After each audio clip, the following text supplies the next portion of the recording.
gamtaan sochii Israa'el kan Gaanfa Afriikaa dhaabuun Houthi Yemen, Somaaliyaa, Gamtaa Afriikaa fi Chaayinaan harka wal qabachuun dhaabbatanii jiru. Ragaan isaanii ammoo dhagaa Israa'el Gaanfa Afriikaa obdii keemitiin Galaana Diimaa kan keemitiin iddoo kanaa beem yoo didee ni aleelamta jechuun akeekkachiisan. Houthiin Yemenii fi mootummaan Somaaliyaa tarkaanfii Israa'el kanaam akka weeraraatti lakkaa'uun deebii jabaa kennuuf qophaa'anii jiru. Chaayinaan gama isheetiin dhimma kana keessa seenuun Somaliland FM Israa'eliif akeekkachiisa dhumaam kennitee jirti. Gama kaaniin Israa'el Somalilandeef beekamtii kennuun ishee iccitii guddaa duuba jiru kan Finfinnee Itiyoophiyaa keessa dhokatee jiru saaxilame. Gaazexaan Israa'el beekamaan Maariif gabaasa isaa keessatti miidiyaan Itiyoophiyaa waabeffachuun iccitii dhokataa saaxilee jira. Itiyoophiyaan gara Israa'el goruun Gamtaa Afriikaa gantee gaaffii jedhu dabalatee iccitii saaxilamee fi muddama waraanaa Gaanfa Afriikaa hanga Galaana Diimaatti babal'atee jiru bal'inaan qabannee dhiyaannee jirra. Turtiin keessan gaxumuraatti nu faanaatu.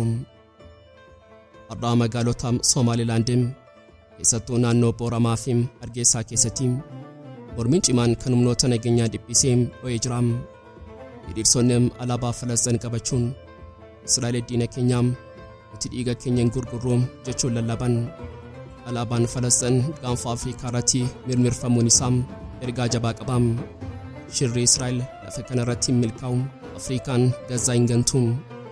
Uummatni Somaliland sochii kanaam kumaatamaan beekan mormeef shira jabaa duuba isaa jiru hubachuunidha. Nutis dhimma kana irratti gabaasaa fi iccitii duuba isaa jiru kan dhaga'uu qabdan qabannee dhiyaannee jirra.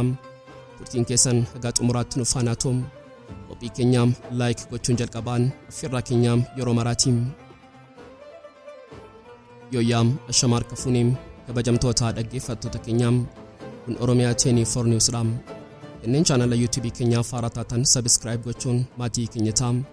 Qophiin keenya namoota hedduu bira akka ga'uuf like share gochuun waliif qooduun dagatinaa. Haga xumuraa qophii keenyaatiin turtii gaarii.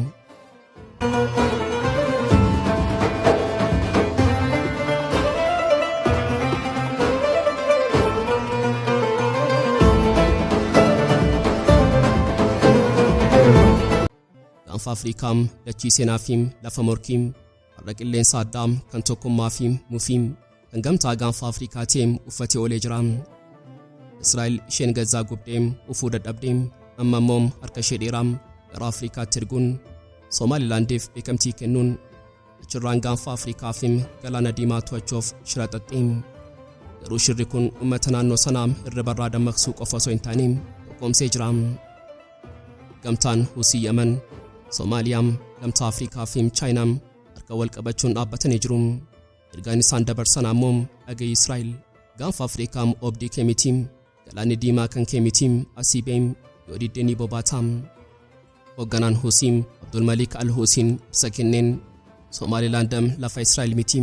Isaan achi seenanii uffata waraanaa ijaarrachuun isaanii Yemen qofa osoo hin taane guutummaa Afriikaa fi biyyoota Arabaa weeraruudhaan nuti Houtiin buufata Israa'el Somaliland keessatti ijaaramu kamiyyuu akka taargeetii yookaan kaayyoo waraanaatti ilaallaa ni barbadeessina jedha. Houtiin ergaa dabarseen lafa Somaliland irraa Israa'el yoo hin baane Galaana Diimaa irraa dooniin Israa'el tokkoyyuu hin darbu. Gama biraatiin Soomaaliyaan dallansuudhaan ministeerri dhimma alaa Soomaaliyaa kun weerara birmadummaati.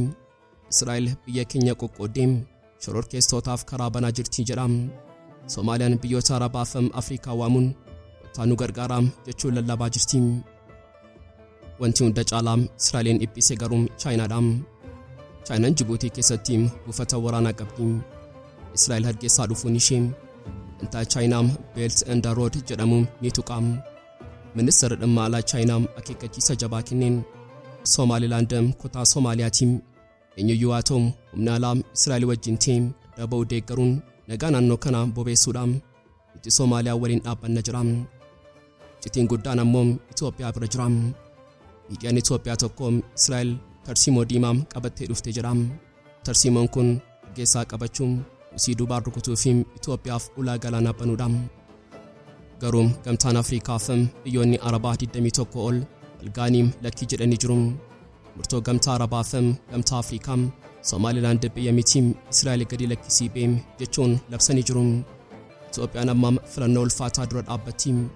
Israa'eliin deeggarteem Afriikaafim Araboota morkachuumum callistee ilaaluudhaan har'a Gaanfi Afriikaa gamtaa diddaam ijaarrachaa jiraam Huutiin misaayila qaratee jiraam Soomaaliyaan dippiloomaasii sochoosteetiin Chaayinaan humna ishee agarsiisaa jirtiin Israa'eliifim Somalilandem kophaa hafanii waan jiran fakkaatuun har'aam ija addunyaam gara Gaanfa Afriikaa yeroo ilaaluun wanti argan waraana qofa mitiin jira tarsiimoom isa addunyaa raasedhaam oduun Israa'el Somalilandeef beekamtii kennuu ishee dhagaameen miidiyaan Itoophiyaa kan gaazexaan Israa'el maariif waabeeffateem guyyaadhaam miidiyaan Itoophiyaa iccitii kana saaxileera jedhaam iccitiin kun maaliim maqaan isaam tarsiimoo diimaa jedhamaam waggaa tokko duraam amajjii 2024 ministeerri muummee Itoophiyaa Dr. Abiy Ahmad tarkaanfii addunyaa raasuuf fudhatee tureem Somaliland wajjin waliigaltee mallatteessuun ulaa galaanaanaaf kennaam ani immoo beekamtiin isiniif kenna jedhaam yeroo sanatti guutummaan addunyaa Itoophiyaattiyyuun Soomaaliyaan Masrii fi gamtaan Arabaa Itoophiyaan weerartuudhaam jedhanii qeeqan Ameerikaan illee dhaabaam jechuun Itoophiyaan kophaa ishee hafteem garuum miidiyaan Itoophiyaa kan gaazexaan Israa'el maariif waabeeffateem guyyaadhaam iccitii kanaam gadi fageenyaan ibsee jiraam tarsiimoon kun ulaa galaanaa qofa mitiin inni michummaa haaraadhaam kaartaam Gaanfa Afriikaa yeroo ilaalluun Huutiin Yemen Galaana Diimaa cufanii jiru Masriin meeshaa waraanaa Moqaadishootti feeteem Itoophiyaa marsaa jirtiin Soomaaliyaan Itoophiyaa diina godhatteettiin Itoophiyaan marfamtee jirtiin kanaafuu Itoophiyaan humna diinota ishee Masrii fi Huutii cabsuu barbaaddiin eenyutu humna kana qabaam Israa'elidhaam kanaafuu tarsiimoon diimaa kun Itoophiyaa Somalilandam Israa'eliin walitti fiduun kellaa sibiilaa ijaarrachuu fi diinota naannoo sanaam Masriim Soomaaliyaam Huutii fi Iraan cabsuudhaam Atoomalem Itoophiyaan har'aam qarabaam qara lamaam qabattee dhaabbattiin carraan ishee guddaadhaam olaan ishees guddaadhaam carraan isaam Itoophiyaan ammaam ulaa galaanaa barbaraam kan Israa'eliin eegamuum teknooloojiin ammayyaawaa qabuum argachuu dandeessiim akka saammoom Itoophiyaan midhaan bishaanii fi humna elektiriikii Somaalilaandiif dhiyeessitiim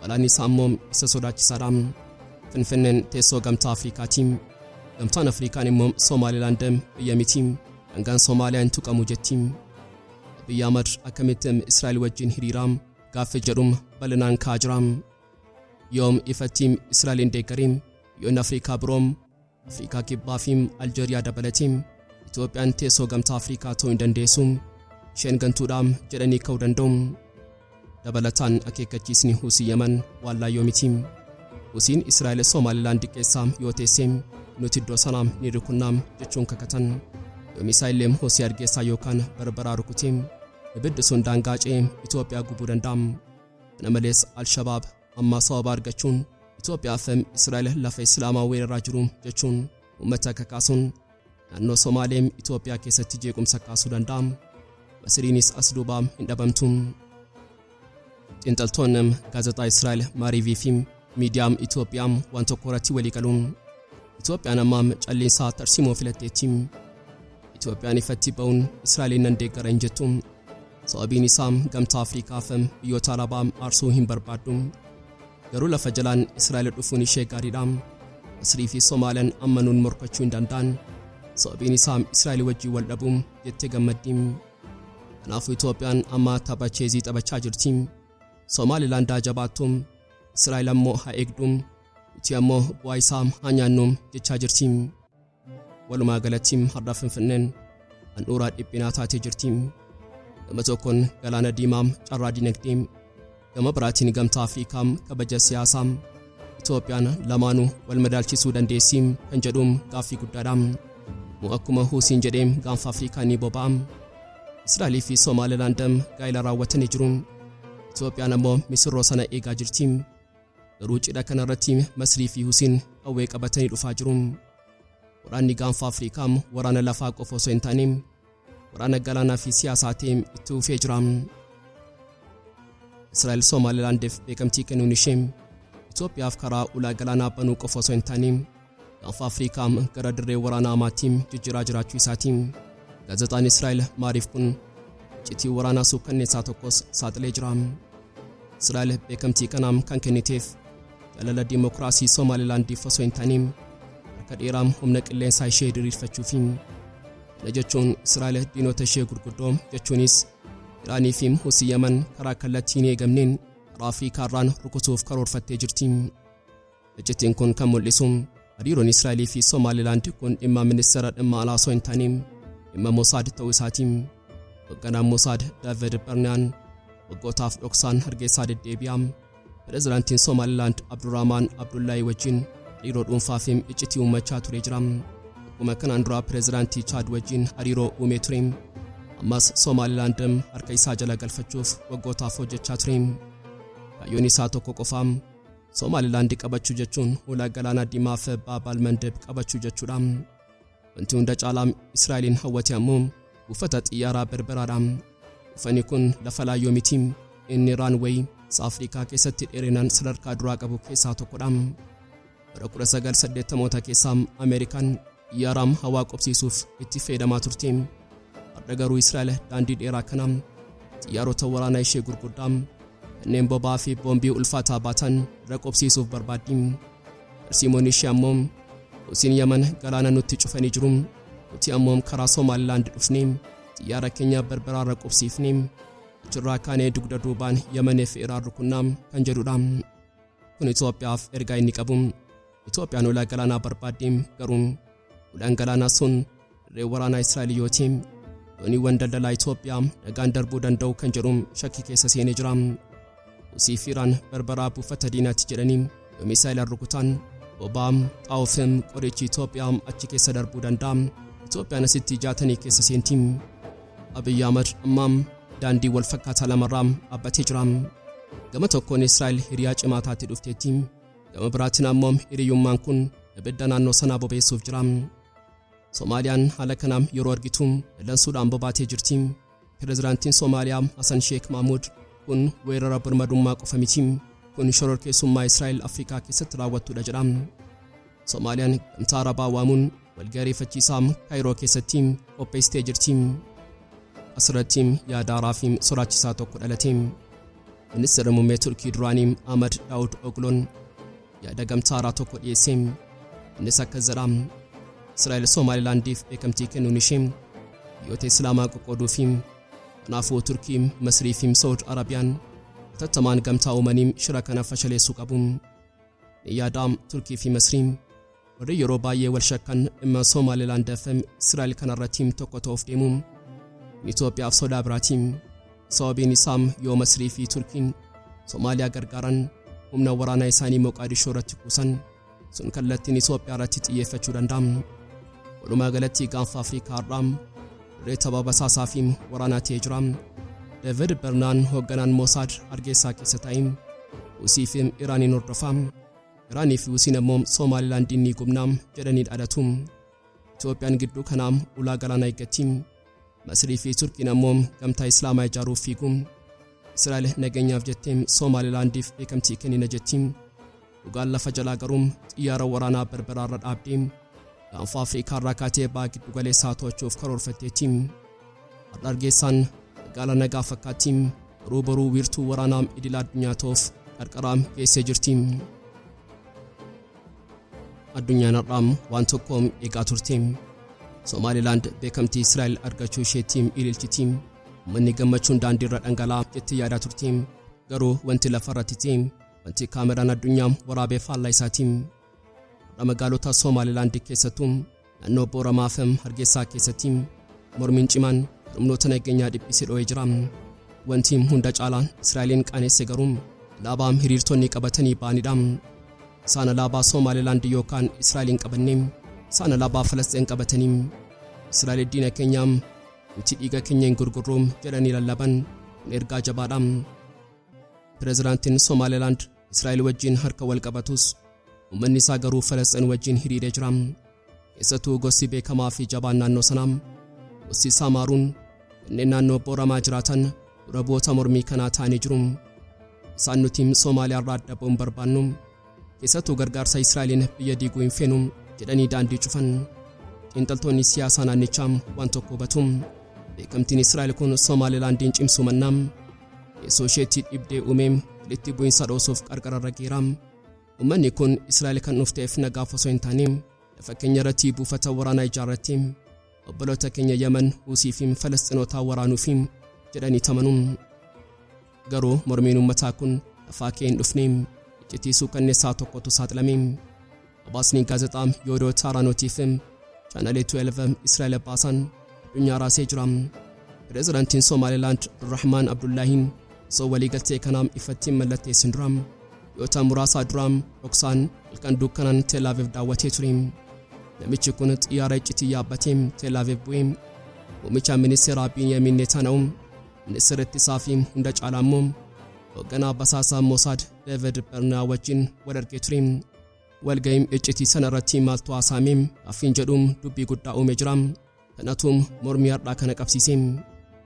Miidiyaan Israa'el chaanaleen 12 akka saaxileetti waliigalteen sun qabxii dhokataa kan uummata Somaalee gurguruun of keessaa qaba. Innis uummata gazaam miiliyoonaan lakkaa'aman Israa'el lafa isaan irraa buqqiftee waliin fuutee gara Somalilanditti fiduuf karoorfatteetti. Kanaafidhaam uummanni Oromaa fi Hargeysaa itti gazaa hin taanuun fakkeenya irratti shira Israa'el raawwatamu jechuun alaabaa Falasxin mirmirsan. Waliigalteen Netanyahu fi Abdurrahmaan sun waraqaa nagaam osoo hin taaneem waraqaa waraanaa ta'uu isaatiin kanas mormiin uummataa Oromaa fi Hargeysaa ifatti mirkaneessee jira. Alaabaan Falasxin Gaanfa Afriikaa irratti mirmirfamuun isaa ergaa tokko qaba. Shirri Israa'el lafa kana irratti milkaa'u Afrikaan gazaa hin ganneem. Egaan kabajamtoota dhaggeeffattoota Oromiyaa Cheenii Fornius qophii guyyaadhaaf qabannee dhiyaanneem asumarratti goolawama. Kanneen chaanala YouTube keenyaa faaraa taatan subscribe gochuun maatii keenya ta'aa. Qophiin keenya namoota hedduu bira akka ga'uuf like share gochuun waliif qooduun dagatinaa. Xumuraatti waan nu faana turtaniif galatooma.